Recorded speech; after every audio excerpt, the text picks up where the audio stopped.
What's going on, everyone? Welcome to the newest episode of That Juco Life. This is Jaquam Bodden here, and I'm here with Roman Perez. Roman Perez, well-known street baller, has played in just about any league in the city, founder of Dudo Baez basketball, and he's here with us today. How's it going, Roman? Everything's good. Thank you so much for the invite. I really appreciate it. All right, no problem. So let's start things off with Roman Perez, the basketball player pre your college days. So originally from the Dominican Republic, and you came to New York City a couple when you was young, when you was a teenager. And tell me what it was like coming to the USA as a teenager, and telling us about how you discovered basketball. Um, so my story starts in I grew up I was born in the Dominican Republic, and I would go from New York to Dominican Republic, back and forth, back and forth. My love for the game of basketball and like knowing about the game of basketball came from the community where I grew up at in Williamsburg in Brooklyn. The whole community was a Spanish and Black community, and everybody had love and passion for the game of basketball. And seeing that love and the passion that they had, came into me, like that love. Um, Also seeing like shows on Nickelodeon with Kendall Gill, Shaquille O'Neal as a kid, and also one of the things that inspired me. When you're a kid, you see these things and they inspire you for the rest of your life. Right. Where the video game era, there was a video game called NBA Hang Time. Okay. And it was a 2-on-2 four-court game, and it was amazing. And just doing that, collecting basketball cards, seeing the people in my neighborhood love the game, just was a quick instant love for the game of basketball. Right. And you said NBA Hang Time. That sounds a lot more like NBA Jam in a sense. Yeah, it was NBA Jam, but then there Right. was also NBA Hang Time. NBA Hang Time was like more of a fake 2-on-2. Like they would do Right. spins in the air, and there was an announcer. It was something new, man. It was Oh, something like okay. crazy. Right. Right. Cool. Cool. And you said you grew up in Williamsbridge, home of Rodney Park basketball. So okay, that sounds like that. You mentioned the movies on. You mentioned shows on Nickelodeon and Shaq and Kendall Gill. I remember that too, actually. My brother and It was a movie series, yeah, something like that. 4 points. 4 points. The kid from Yeah, Florida. yeah, yeah. I remember the guy. I remember that movie. He was I think he was a freshman trying out for the varsity team, Yep. and like they used to tease him a lot and stuff. Yep. Keenan was in it. Keenan Thompson was in it. Yeah, I Yep. remember that. Yeah, I grew up on that too. So yeah, I remember those movies. It's on YouTube, so anyone wants to watch it. It's called 4 Points. It's a great movie for kids.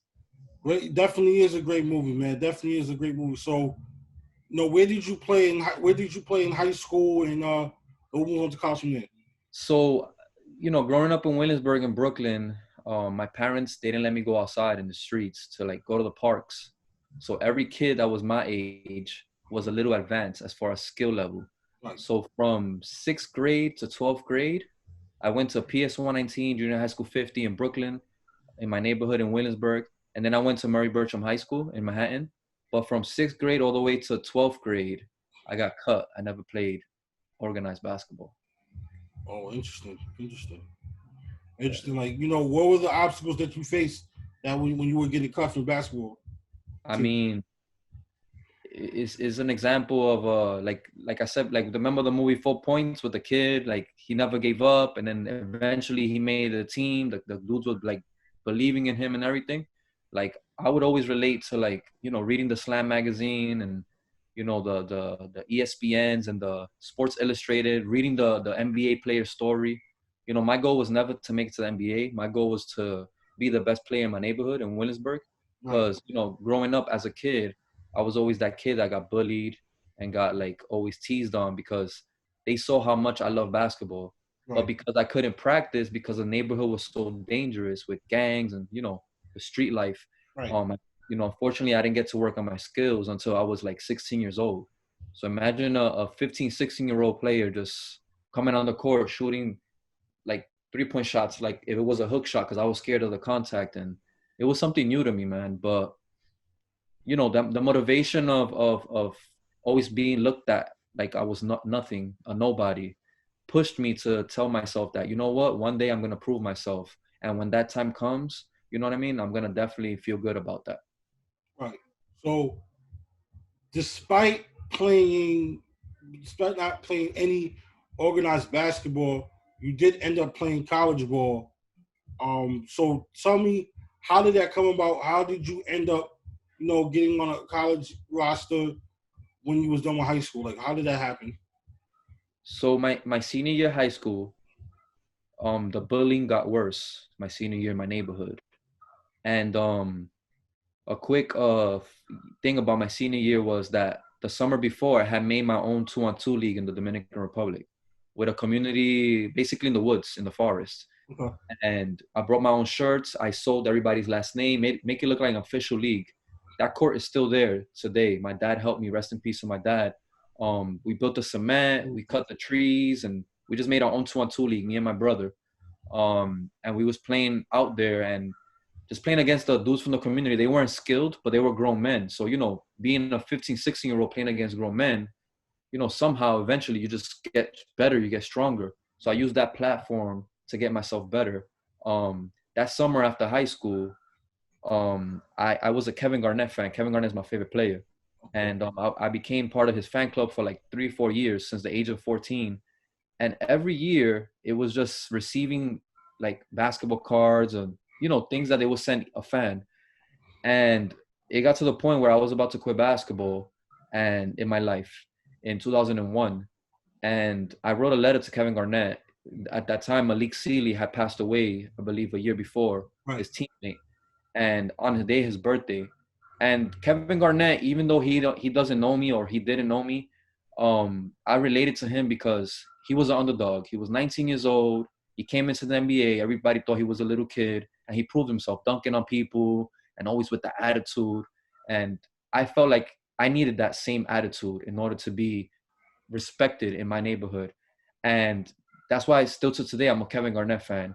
And that winter, before I went to college, I didn't give up, but I was just done. Like, I sent Kevin Garnett a last letter like in July, and December, this was my senior year of high school. I got cut. This is like a month, 2 months after I got cut from Murray Bertram. Um, this was like during the Twin Towers, 2001, like during 9/11. that time. Yeah. And there was something called anthrax where people were scared that when they opened an envelope, the anthrax was going to come out and they was going to get sick or whatever. So that day, December 27, 2001, UPS knocked on my door.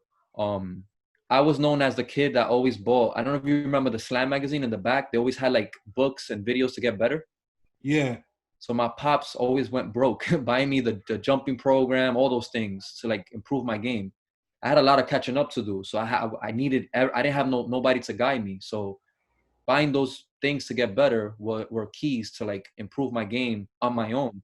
Right. And December 27, UPS knocked 2001, and when the door, my mom went to the door. I was sick. I had the flu. I remember like it was right now. And my mom was like, Roman, did you order something? And I said, no, I didn't order anything. I would know when I order something. I don't even remember they had the Grow Taller bottle in the Slam magazine. It was Yeah. like I bought mad bottles. It never worked. But, just for the love of the game, So I was like, Ma, nah, I didn't order nothing. And then when I went to the door, it said Minnesota on it. And I said, oh, another Kevin Garnett fan club, whatever. And I opened the box. My mom was like, be careful, it's probably anthrax. That's why I mentioned anthrax. I'm like, Mom, nah, it's not anthrax from Minnesota. It's 2 days after Christmas. And I opened the box and it's a basketball. Right. And I just threw the ball to the side, like, whatever. And there was a card inside. And the card basically was signed by Kevin Garnett. It said, Merry Christmas. And I went crazy. I'm like, holy smokes. I looked at the back of the card. It said an authentic autographed card. I go to my brother screaming, and I just lay in the bed like, wow, man. Like, finally, after years of collecting his cards and years of just, I finally get an autographed Kevin Garnett card. When I lay down in the bed, I see the basketball, and I look at the ball, and I'm like, holy smokes, the ball is signed. And here's the ball. And the ball says, Wow. to Roman, thanks. Enjoy the game, Kevin Garnett. Wow. Wow. It's amazing.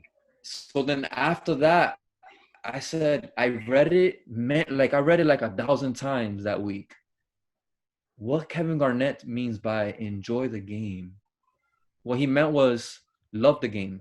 Right. You know what I mean? Despite me getting cut all those years, still, if you love basketball, okay, grind, go hard for it. But the moral of his writing was enjoy the game.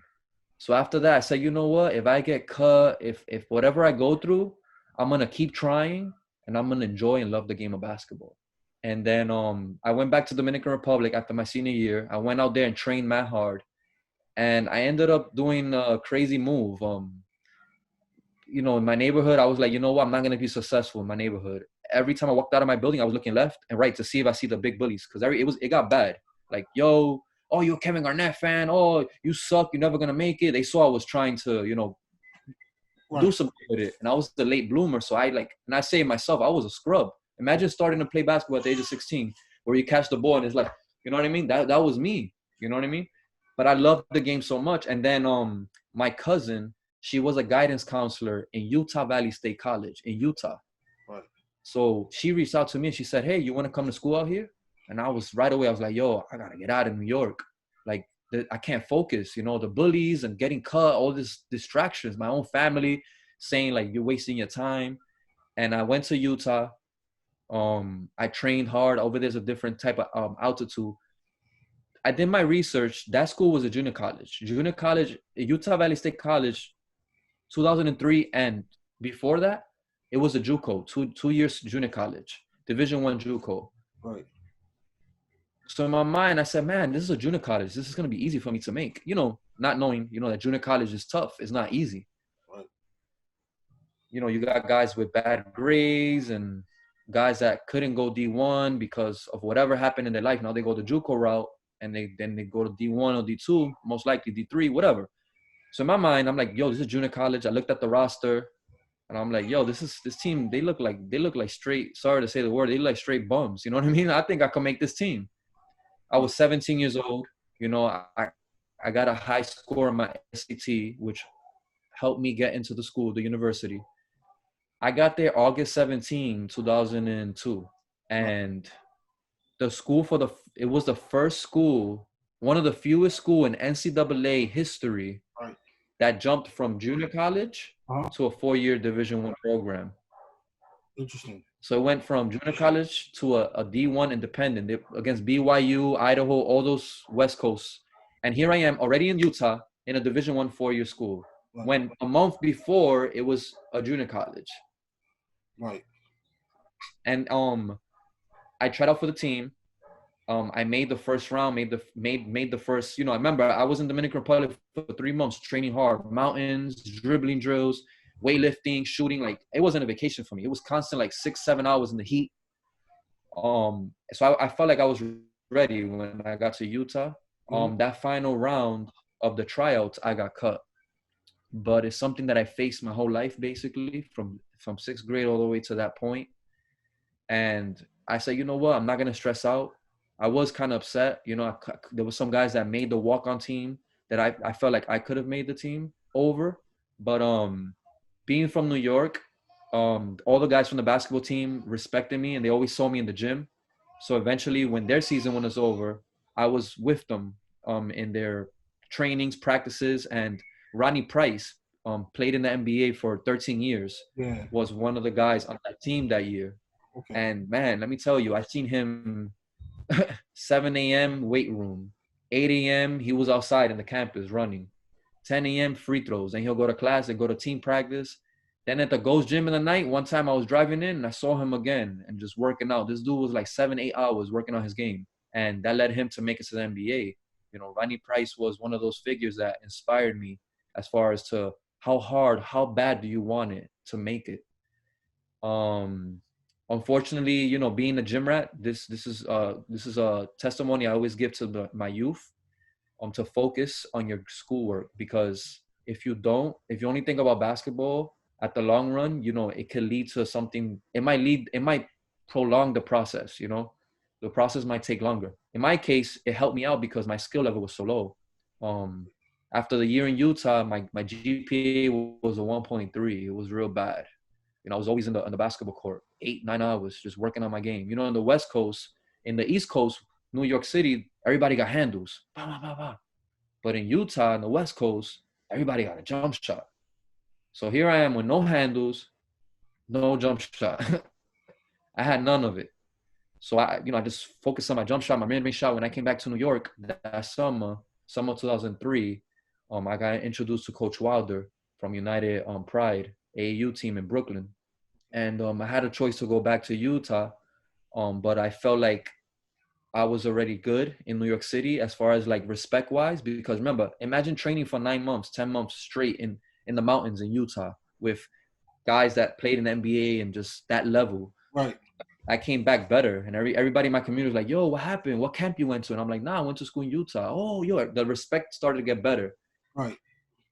And me thinking like, "Yo, my GPA is a 1.3. You need a 2.0 in to play." Like, I'm like, you know what? I'm not gonna risk that. Going a whole another year in Utah. So I stayed in New York. I met Coach Wilder from United Pride. Worked out with him for about couple of months. Like that summer I worked out with him, summer 2004, and that's when I got introduced to Coach Robert Holford from Hostos Community College in the Bronx. Right. And I went to Hostos.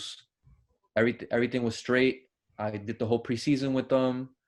When my credits from Utah transferred, only like 4 credits transferred, and I had a 1.3 GPA, so I had to redshirt that year at Hostos. Right. And getting this focused again, like, wow, man, another year without playing. Like, this is like since the age of like 11, man, not playing in a full uniform. You know what I mean? Like, it was getting frustrating, man. And I was getting my grades better. That year, Hostos won the National Junior College Championship, number 1 in the nation, 2000. And I was part of that process. I was with them all the way to like December. Unfortunately, I was redshirting. I was helping them with the camera. I was like behind the scenes. And even despite that, like, they looked at me like down, the players. Like, you know how it is. Like, oh, carry my bag, do this, do that. Right. But that's all I had. So I was grateful even to do those things. You know what I mean? I didn't have anything else. And when that finished, that summer, 2005, I was in my park, not in Rodney Park. The park 2 blocks before Rodney. There was a park called Blue Park. I didn't go to Rodney much because Rodney was mostly where all my bullying was at. So I just stayed away from the park. I just didn't go to that park. And I'll go to my park that was 2 blocks away from Rodney. And I was just there shooting. And then out of nowhere, some guy, I'm been looking for him for years, man, because that changed my whole life forever. Butch Robinson, his son, he drove by in a suit. He was like, "Yo, you want to play one-on-one?" And I'm like, sure. I'm like, all right, cool. He came, we played one-on-one, and we went at it. I was in shape. I was always running. I was always, still working on my game. I knew the college, I already experienced being a redshirt college life. I knew what I needed to work on, getting my grades better in Hostos that summer was, playing. I played with Riverside AAU that summer. I was still 19. So it was my last year of, under 19 and under playing with AAU program. I made an AAU team. Even despite then, I wasn't getting that much minutes. But again, that's all I had. So I had to take it. So I'm there playing one-on-one with Butch Robinson. We go at it. I ended up beating him like 21 to like 17, 16. And we sit down. He's like, "Yo, I haven't played ball like in 2 years. La la." He's a businessman. I forgot if it was a lawyer. I don't know. Because he had his suit on. And then he literally got dressed. He had his gear ready in the trunk.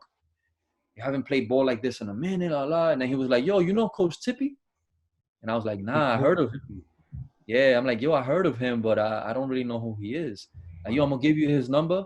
Just tell him that I gave it to you, and you go to his workouts. He can definitely help you." And I was like, "Yo," right away that night. Hello. But the thing with Tippy is, you know what I mean? Like, he'll accept. If you're a baller, he'll accept you. He'll take you. But I wanted to go with, like, some representation. I didn't have nothing. What I was going to say, oh, I went to school in Utah and I got cut. I got cut for 6 years. You know what I mean? I didn't know who Tippy was. So my boy, Lukas Zinko, Polish kid, came from Poland, fresh from Poland. He was the leading scorer in the PSAL in front of Sebastian Telfair, the 2004, 2005 season. And 2004, because Sebastian Telfair graduated 2004. He graduated 2004. So it was then 2003, 2004. Yeah. You sure that was the year? Yeah, and then I think that was Sebastian's senior year, 03-04. The 04-05, he was in the NBA. He was drafted in Okay, 2004. Got drafted out of high okay. school. Yep, you're right. You're right. So then Luke was that year with Sebastian. Luke was playing in a school in Queens. Luke was averaging like 37. Right. Sebastian was averaging like 32, 33. But then with Luke, he broke his hands on a fast break. Some dude bridged him. So then the stats for the remaining of the season just they put Sebastian first. But Luke started playing ball again. So I was like, you know what? In order to get the tippy, I gotta get him a top player, like to help me go with him. So I hit up Luke. I'm like, yo, Luke, what's up? You want to go to Tippies? So I called Tippy, and that's how I got into Tippies myself. And I'm like, yo, coach, I got my friend.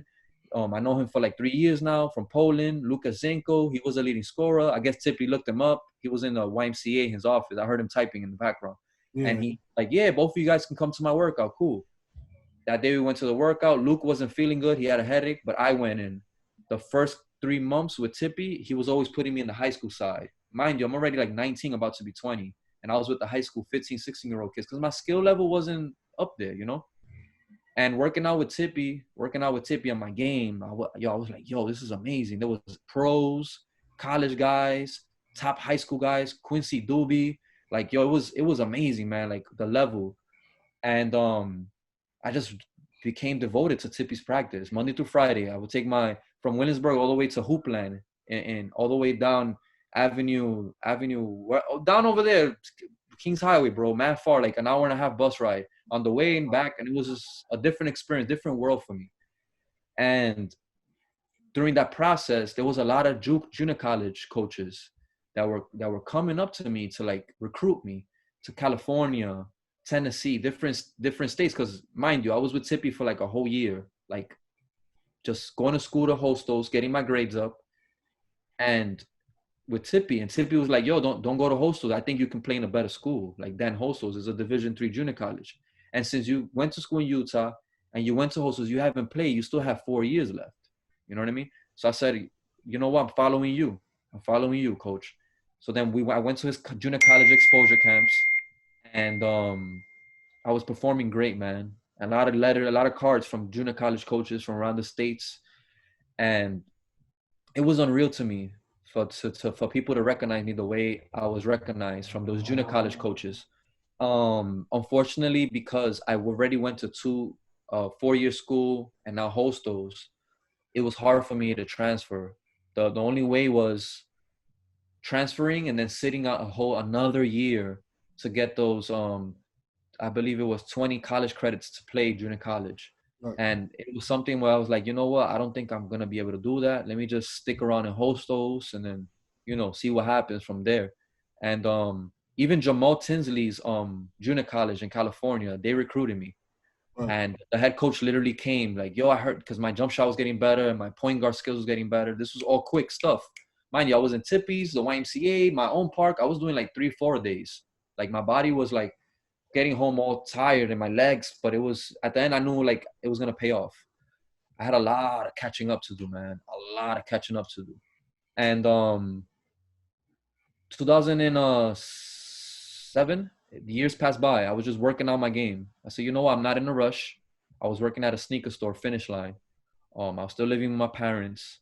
I was with my wife, girlfriend then. My wife now, girlfriend then. Okay. So I didn't really need like, you know what I mean? My focus was to get my game better, and to get my grades to where it needs to be so I can transfer to a 4-year school. That was the goal.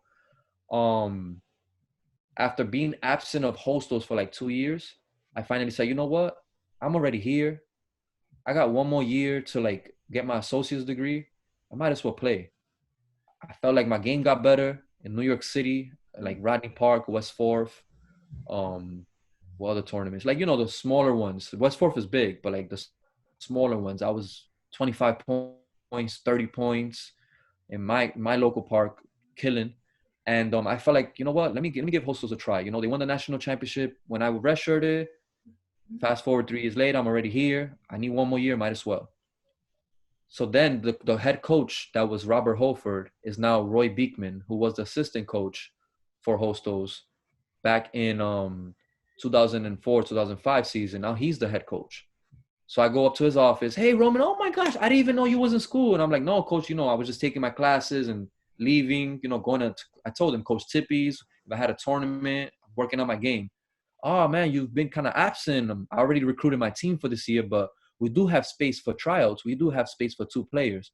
And I was like, really, man? Like, yo, I've been here. Like, you know me from 2004. Like, I wasn't chilling all these years. I was working on my game.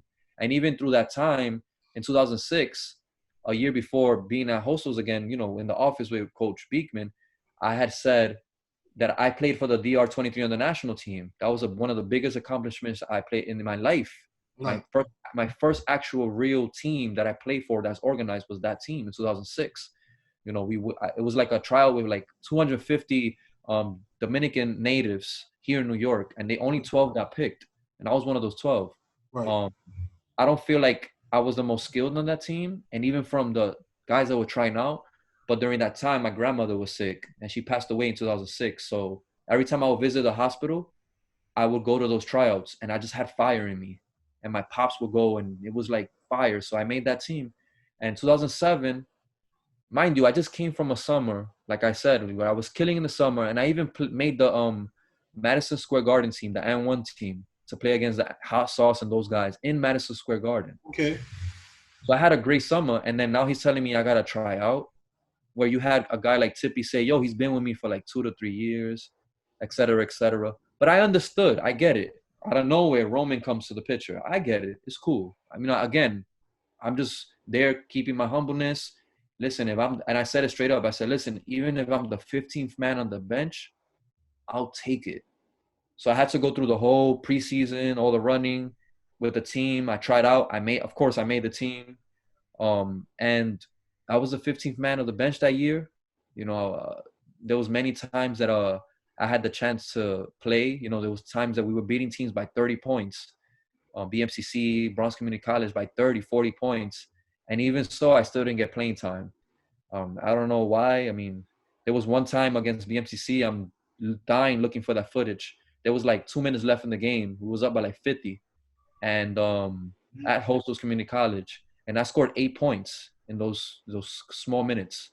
And it was like a minute left, and I got subbed out. And everybody in the crowd was like, yo, why Roman's getting subbed out? And he's killing. He has 8 points like in 3 minutes. Like, it was quick, fast break, mid-range jump shot. I was 4 for 4. It's actually still on the junior college athletic website. And they was like, oh, that Roman is too anxious on the court. That's why we took him out. I was like, wait, what? Like, I'm just playing basketball. This is what I do. I'm a scorer. But yeah, that year went through. I held on. We was number 3 in the nation. That's another thing why I was cool. Even Tippy was in the background calling me every day like, yo, quit that team. You're a cheerleader. Like, quit it. Like, yo, I got something better for you, whatever. And I'm like, coach, I need my associates. Let me just finish it. He understood that, Right. Nobody in my family at that time had finished college. So for me to get my associates, it was like, mind you, my dad made it to 3rd grade. My mom finished high school. That's it. And now here, I'm getting there to get my associate's degree. I was like, you know what? This is my prime objective. Any youth that's watching this video, focus on your school, because at the end of the day, that's what's going to get you the job after basketball. You know what I mean? You got guys like Jordan, all these guys that went back to school to get the degree to do what they do with their companies. So getting a degree is very important. But I stuck it out. And I never forget, we're friends now, but my friend Matt Caputo from Slam Magazine, a magazine that I was religiously onto every issue. To this day, I go to newsstand. Even if I have $10 in my pocket, I'm getting the Slam Magazine. Like, that's my thing, I love reading the stories. I'm a fan of it. And Matt Caputo, writer, was invited to our playoff run in Hostos. And he literally sat us all in a room, the 15 guys. And, as motivation, he was like, yo, that this might be your last time playing at this level. And remember, we're nationally ranked. He was right. And I'm there like, I was excited for 3 days. It was like, yo, a guy from Slam is coming. A guy from Slam is coming. Even though I wasn't getting minutes, I'm there excited. Like, yo, Slam Magazine? What? Yeah. And this guy, he's my friend now, Matt Caputo. He says, so yeah, this might be our only chance to play in the next level. So take full advantage of it. et cetera, et cetera. And I was like, Right. wait, so he's trying to say that after this, that's it? Like, really? Like, and I just thought about it, like all these years of me working hard, and somebody that's up there from slam is telling me that that's it? This is the end of the road? And then all the negative thoughts came. He's probably right, Roman. This is a junior college Division III school. Like all those things just, but then, I was like, you know what? Whatever, man. Right. Whatever. It's cool. We went third place. We won the CUNY championship, junior college championship. We won the Region 15 championship. And then unfortunately we lost um to Nassau. I think Nassau, I forgot the name of the school that year, 2005. And I thank God because we were losing by like 10 points and nobody's shot was falling. And I'm there on the bench, the same routine. I'm always ready like this. Once I see it's like fourth quarter and then second half, like 3 minutes left, that's it. I was like, okay, whatever. I was already unlacing my shoes, whatever. But it was like 10 minutes left. And the coach is like, he's nervous. We're losing by 10. And he goes, Roman, come in. Imagine, this is a national stage, a packed crowd. Somebody that I got like 3 minutes of playing time that whole season. Right. Roman, come in, Roman. Yeah, put Roman. And I missed 2 shots, but Roman, every time you get it, shoot it. I guess the guys, they were overly tired or whatever it was. So they just looked for me to like, you know what I mean? Right. So long story short, that season finished at Hostos Community College. And I had no schools recruiting me. But there was a coach that went to the CUNY championship game when we played against BMCC. And I didn't score that game, but he did see something in me, like me pressing full court. And despite me missing 2 threes, he still saw my form. And he gave me his card that day in the CUNY championship, but I reached out to him, he never reached back. And it was April that year after the season. He said, yo, we have workouts. We have open run. You want to come through? I'm like, oh, open run. I'm like, all right, cool. Mind you, after that Hostel season, I was training hard, man. That was 2008. My girlfriend then was pregnant Right. with my daughter now that she's 11 years old. So I say in my mind, I'm like, yo, if I really want to do this basketball thing, I might have to go super hard. Because if not, then that's it. You know what I mean? City Tech, NCAA Division III in Brooklyn. Coach Otis Finn, respect to him, big time. Calls me, hey, we have a workout. Like I said previously, I went to the workout and I played against Jamal Hall. And I didn't know who he was. And we went at it. Scoring on him scoring on me, and everybody was just watching. And I'm like, wow, I guess they know they watching me. But months later, I after doing my research, they wasn't watching me. They was watching how me and Jamal was going at it. Jamal, that year before, he was number 5 in the whole nation for NCAA Division III in scoring and points scored. But I didn't know that. If I would have known that he was the number 5 in the whole nation, I probably would have played him like scared or, oh my God, like, you know what I mean? I didn't know who he was. We just went at it. I scored, he scored. So everybody was watching that pickup like, yo, who is this Spanish guy scoring like that on our guy? You know what I mean? Like, yo, who is this guy? And Coach Finn was like, yo, I didn't see that when he was in Hostos. So then, I went to the college camps. I didn't make my decision. No schools, again, was interested because of all the years that I spent at Hostos to get my associate's degree, etc. And I got my degree, thank God. My pops, my family was happy. And I reached back to Otis, like, hey, you still got a space for me? And he said, yeah. I went along to New York City, Brooklyn.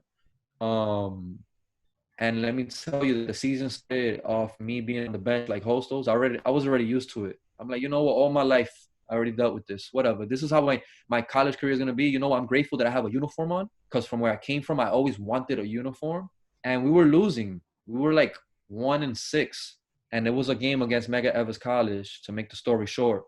The assistant coach, he was a assistant for Dykeman tournament in Manhattan. Ralph came to Coach Otis and said, Coach, yeah. Okay.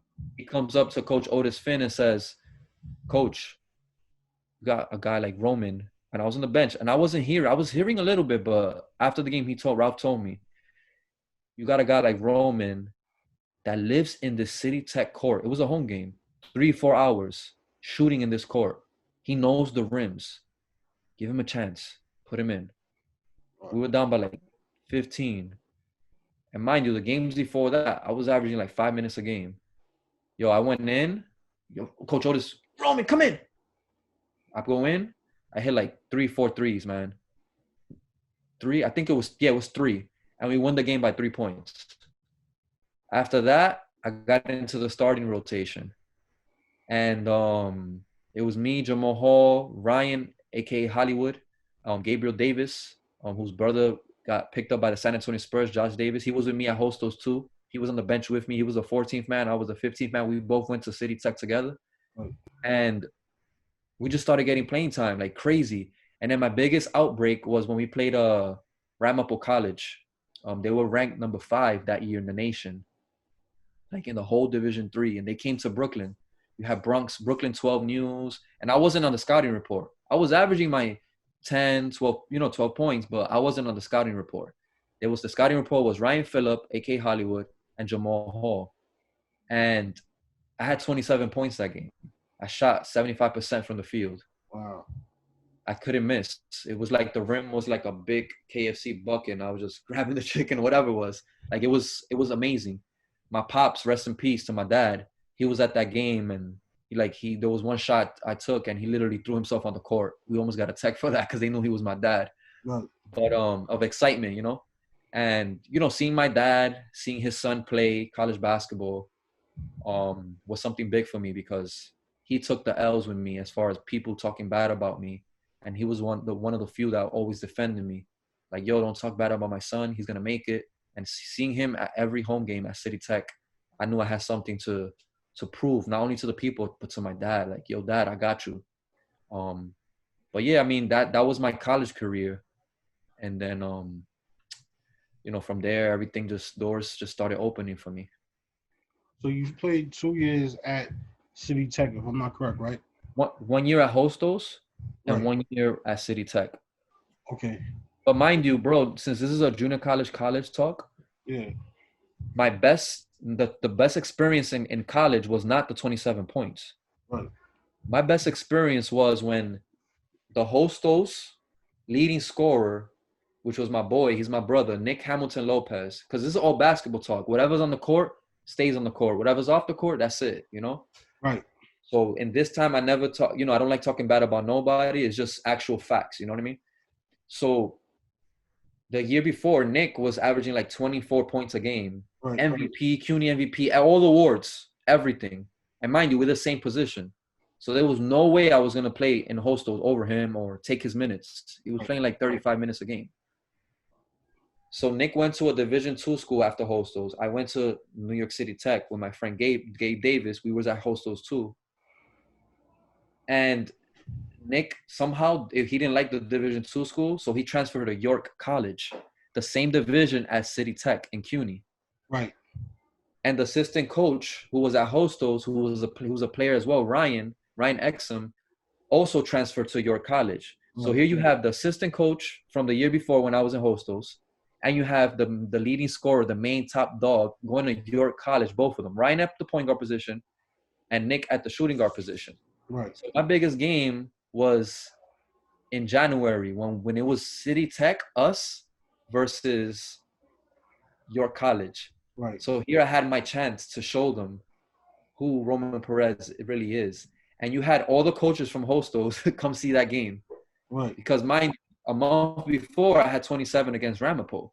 So It was like, wait. What? Wait. Roman? 27? Wait. No, like, it was like, I got to see the stats online, like, And that game, Coach Otis Finn, thank you, Coach, says, Roman, I know you want that. I know you want to prove yourself. This is your chance. I want you to box in one Nick Hamilton Lopez the whole game. And I was like, I got you, Coach. This was like 3 days before the game. So I was running suicides every day, bro. Right. Running from Williamsburg to City Tech, jogging in the morning, like 40-minute jogs. So my lungs could be ready for that game. And we won that game. We won by 7. I had 13 points, and Nick Hamilton Lopez had 11. So that was it for me. Like, yo, I finally could breathe. Like, Roman, you don't suck, man. You don't suck. This game, you proved yourself. This was it. You know what I mean? You proved who you were. And I let that, you know what I mean? Like any college athlete that's out there, don't let your circumstance of whatever is happening, whatever player might be better than you because of the stats or whatever, don't feel that that's it. Don't feel like, oh, I'm gonna be a role player for the rest of my life, because that's not the case. You Right. know what I mean? You're gonna get your chance eventually along the road. You know what I mean? All right. So redemption season. So, um, we got a few minutes left, so let's just go through some rapid fire questions. Uh, who was the toughest player you played against in your career, In my college career or just in general? college career? In my college career, the toughest opponent I had, to keep it 100, bro, was my own teammate, Jamal Hall. Okay. We was always battling in practice. So Like, going back to that first time you went up against Jamal Hall, you thought that was like a big moment for you, where he was like the toughest player you went up against. So like y'all was going back and forth, iron sharpens iron. yep, Cool. there we go. Suicides, we made sure he was on one end, and I'll make sure I was on one end, but we'll look at each other, and I'll be like, I'm gonna beat you. No, I'm gonna beat you. And we would just boom, you know?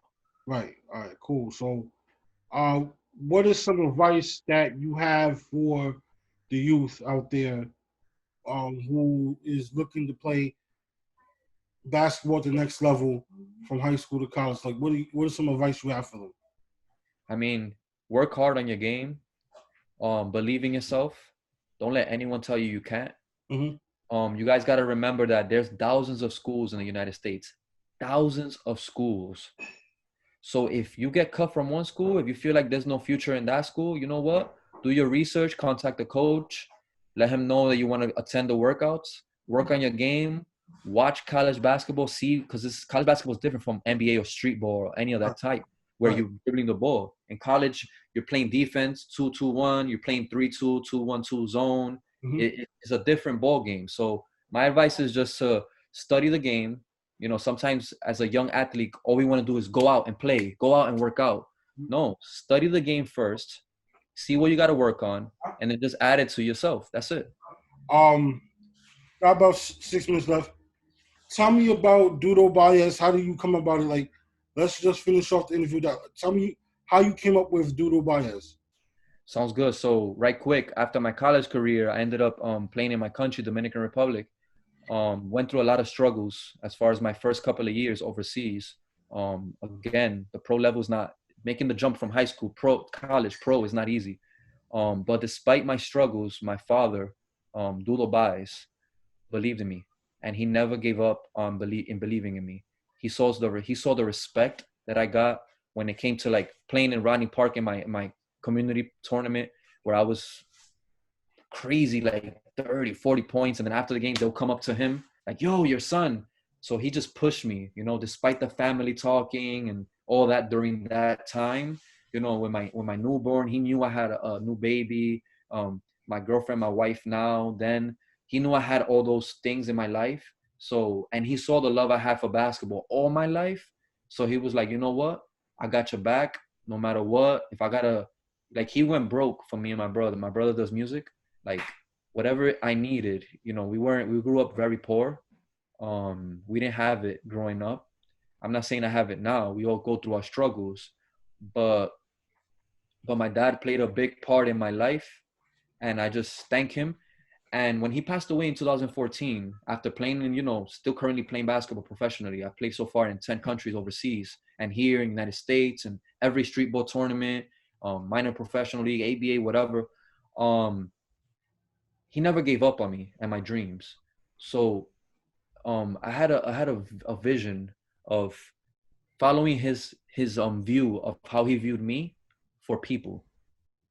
So Dudo Baez is basically a platform that provides opportunity, whether it's off the court, on the court, referee, agent, whatever it is, player, kid, adult, female, male, whatever it is.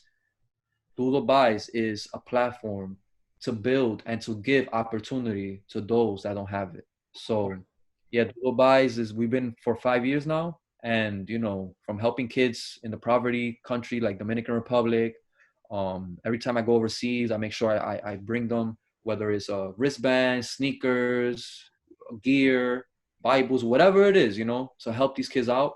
But that's something that I learned from my father because he gave that to me. And at the end of the day, that's all I want to do is give back to all those that need it as well. All right. I mean, sounds awesome. Dudo Baez is a great organization that you started in memory of your father, and hope to learn more about it as we continue along. I think we should invite you back for a future interview, or whatnot, to talk more about Dudo Baez and the impact over these past couple of years. You good? That's it for our latest episode of That Juco Life. We're gonna this episode will be up at a future date. We'll discuss at this recording. But for Jaquam Bodden, my man Roman Perez, have a good night. Peace. Later, guys. Thank you, bro.